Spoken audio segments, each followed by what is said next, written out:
Saudaraku yang dikasihi oleh Tuhan, bersyukur kesempatan kita boleh bertemu lagi dalam mempelajari kebenaran firman Tuhan. Kiranya saudara semua dalam berkat Tuhan, perlindungan Tuhan, dan selalu sehat. Kita perhatikan bagian firman Tuhan dari Yakobus pasal yang kedua, ayat 14 sampai dengan ayat yang ke-17. Saya akan membacakan buat kita.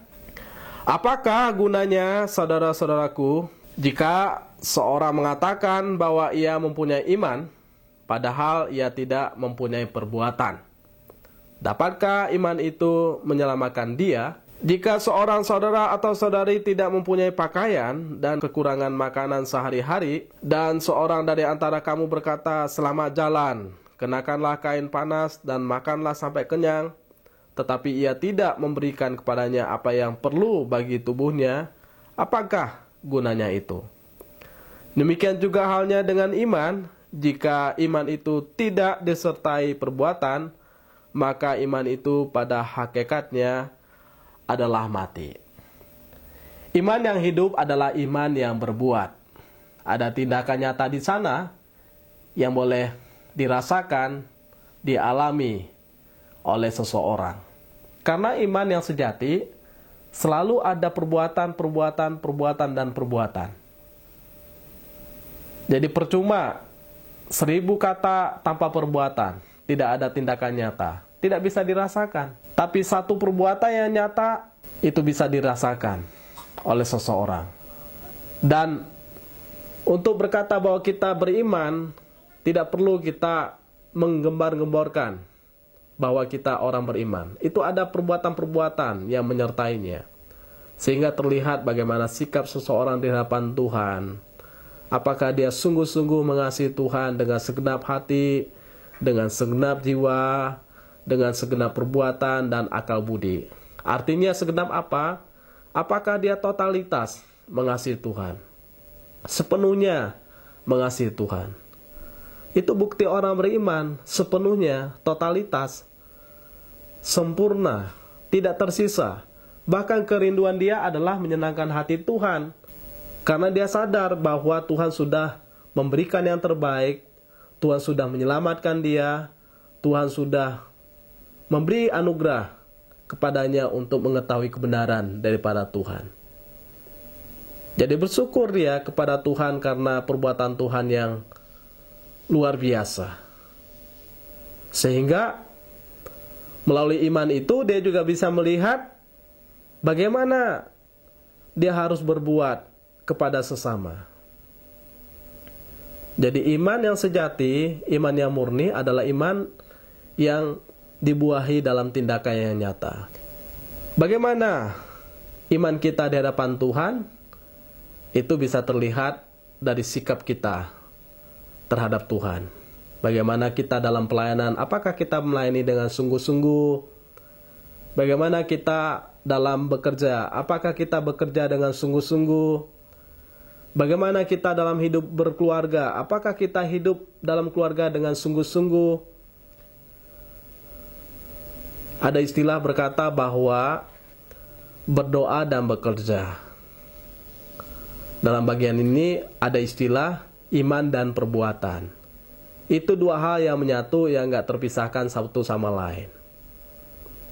Jadi kalau kita berkata bahwa kita beriman, ya berarti saya sungguh-sungguh kepada Tuhan. Saya sungguh-sungguh kepada Tuhan itu terekspresikan dalam kehidupan nyata, kehidupan saya.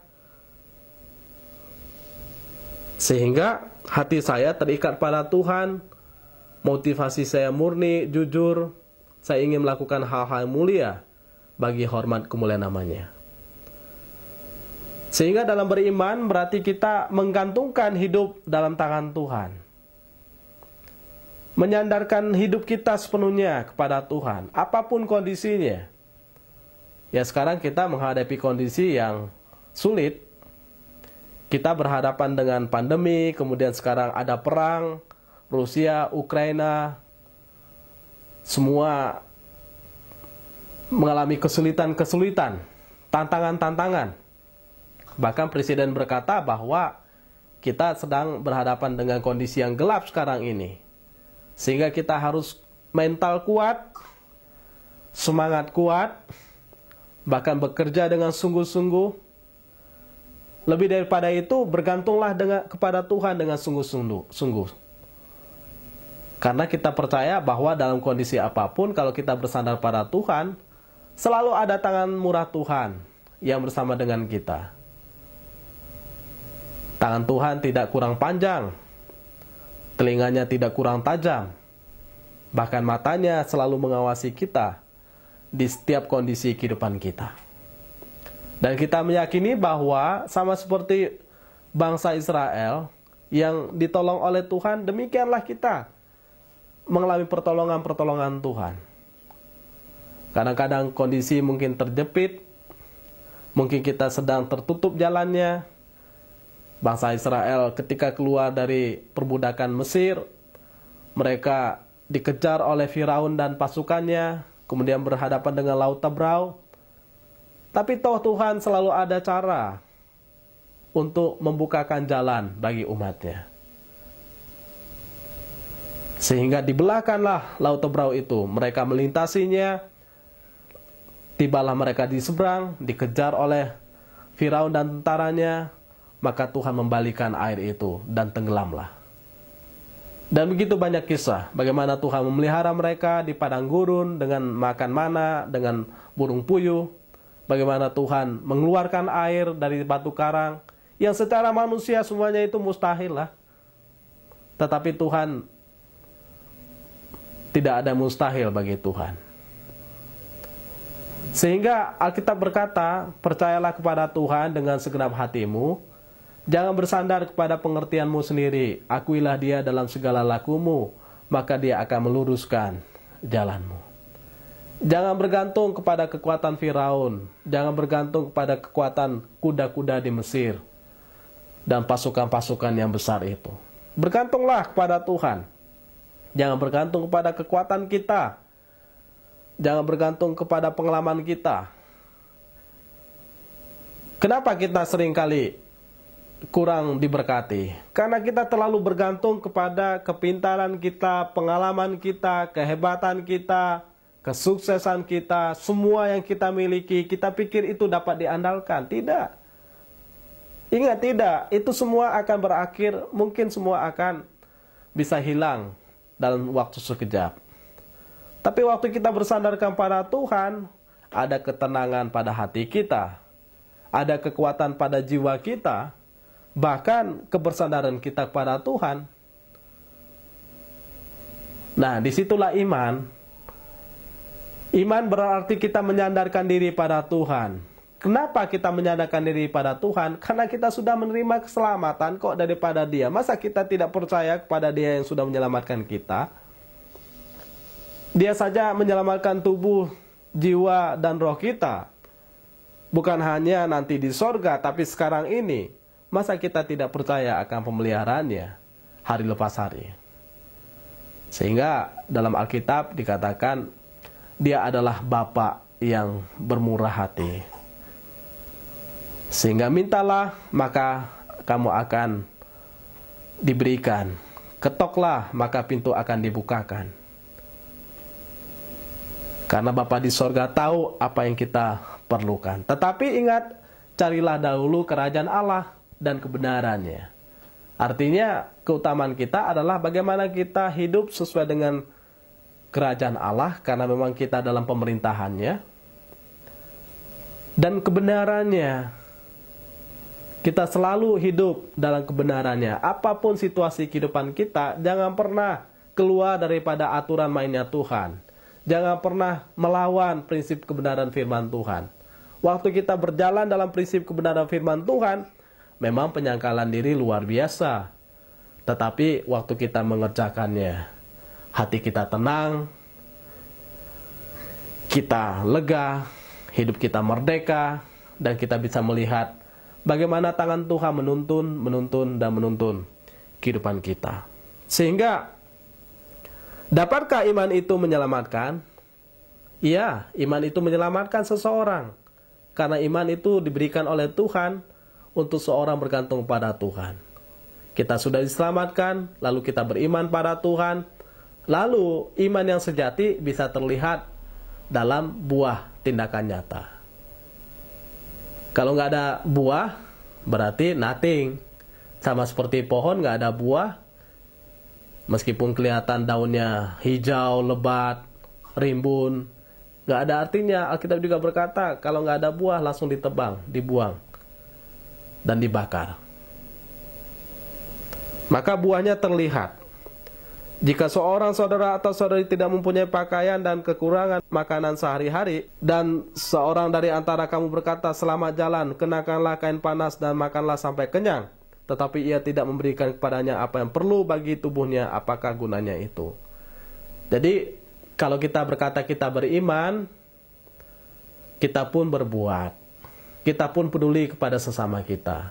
Kalau mereka butuh makanan, kita ada, bagikanlah. Kalau mereka butuh pakaian, kita tahu mereka memerlukan, kita ada, bagikanlah. Orang nggak perlu saran-saran daripada kita. Orang perlu tindakan-tindakan daripada kita. Kadang-kadang kita seringkali sarannya banyak, tapi tindakannya nggak ada. Kita bilang begini, harusnya begini, harusnya begini.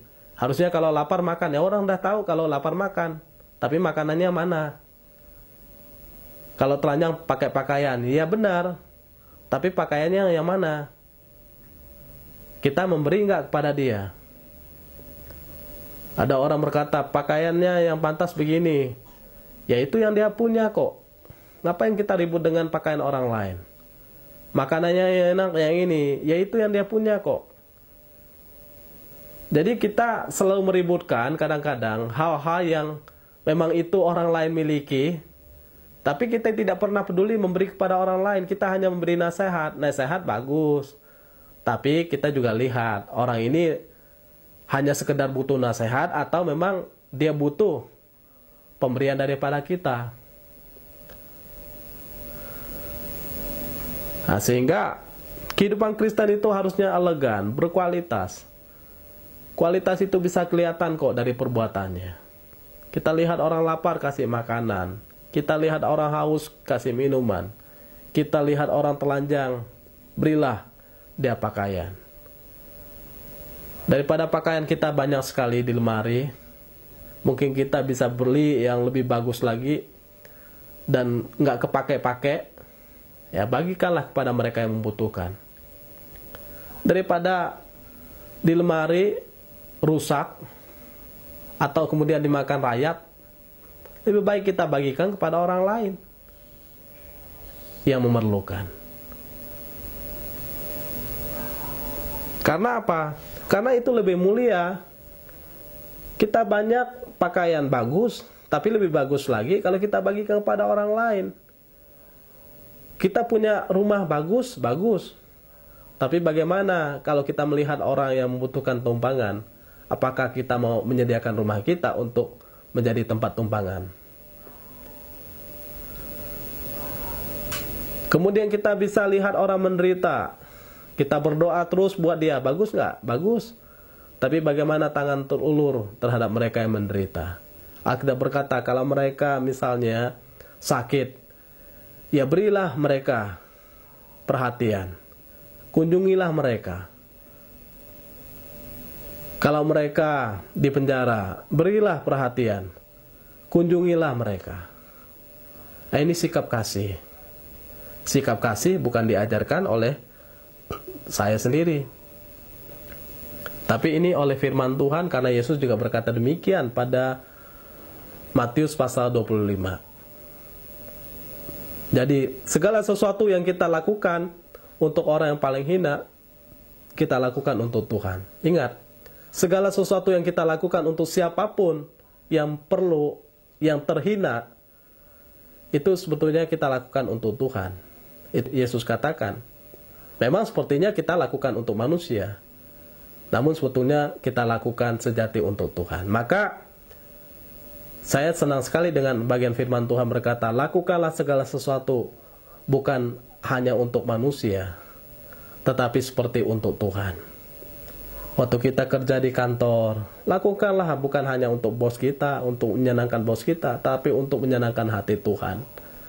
Waktu kita kerja dalam pelayanan, lakukanlah segala sesuatu itu bukan untuk menyenangkan majelis atau pendeta atau jemaat, tapi menyenangkan hati Tuhan. Karena yang tertinggi adalah Tuhan itu, yang di atas sana itu, yang memberkati kita dengan caranya, yang memelihara kita dengan penuh kasih, yang selalu setia terhadap kehidupan kita. Sehingga peduli kepada sesama, itulah tugas kita dan panggilan kita. Karena Tuhan telah lebih dahulu mengasihi kita, telah lebih dahulu peduli kepada kita. Demikian juga halnya dengan iman. Jika iman itu tidak disertai perbuatan, maka iman itu pada hakikatnya adalah mati. Kata-kata yang bagus kita ucapkan, kalau tanpa perbuatan, mati adanya. Iman yang luar biasa terlihat, kalau nggak ada perbuatan, mati adanya. Sehingga iman yang benar adalah iman disertai dengan perbuatan. Karena ada orang beriman tanpa perbuatan. Ada orang yang berbuat tanpa beriman. Tapi kita beriman dan berbuat. Kiranya ini panggilan kehidupan kita yang kita kerjakan. Ingat, di setiap jalan kehidupan kita ada Tuhan di sana yang selalu menolong, memperhatikan kita. Kalau kita dibawa ke dalam situasi di mana kita menghadapi pergumulan, ingat ada tangan Tuhan beserta dengan kita. Kalau Tuhan mengizinkan kita untuk melakukan segala sesuatu kepada orang lain, ingat kita tidak sendiri. Ada Tuhan yang bersama dengan kita. Kiranya bagian firman Tuhan ini menolong kita melakukan hal yang baik, yang benar, memuliakan nama Tuhan. Terpujilah nama Tuhan. Amin.